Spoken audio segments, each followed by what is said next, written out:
Namaste. Uh, my name is Santosh Krinsky. I'm the author of a series of books called Readings in Sri Aurobindo's Writings. Today I'd like to speak about one of those writings, which is Sri Aurobindo's major work, The Life Divine. The Life Divine was actually put into my hands in 1971, and it had a transformative effect on the direction of my life after that.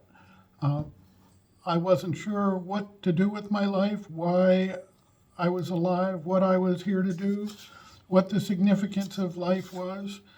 And the Life Divine was able to guide me to reflection on these issues and bring me to an understanding of what my life could be and how it could be made important and valuable to both my own spiritual growth and to the world within which I live.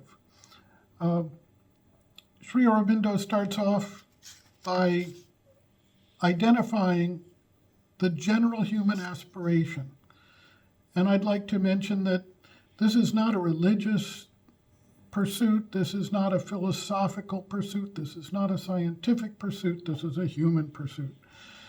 The entire concept is that humanity follows many, many different paths based on the individuality of each person and their background, and that's fine.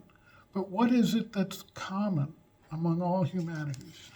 And Sri Aurobindo identifies in general terms the human aspiration as seeking for God, light, freedom, immortality. Now, not everybody uses that terminology, and not everyone will accept one or another of those terms. It doesn't matter. He then breaks down the various methodologies that we follow. One is called the materialist denial, where the materialist focuses on the life in the world, the external world, the success of material existence, and all of the trappings that come with it. And the other one he calls the refusal of the ascetic, the person who follows a spiritual aspiration and denies or avoids the external life in the world in order to follow that pursuit.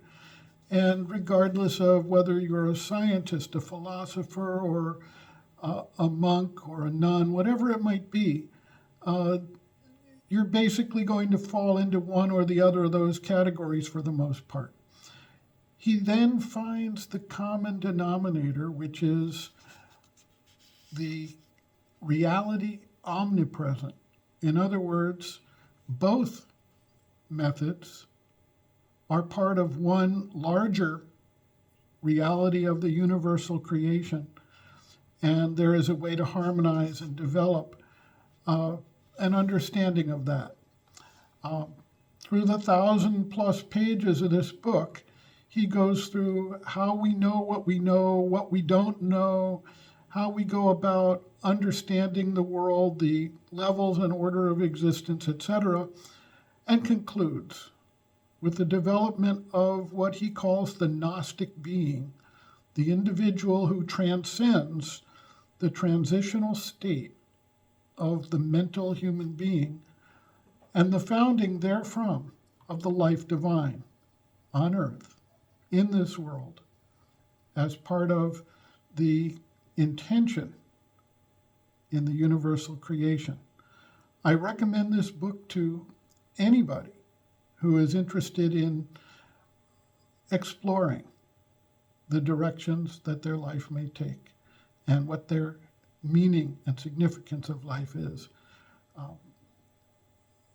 And so I thank you for spending a few moments here with me on this question, and namaste.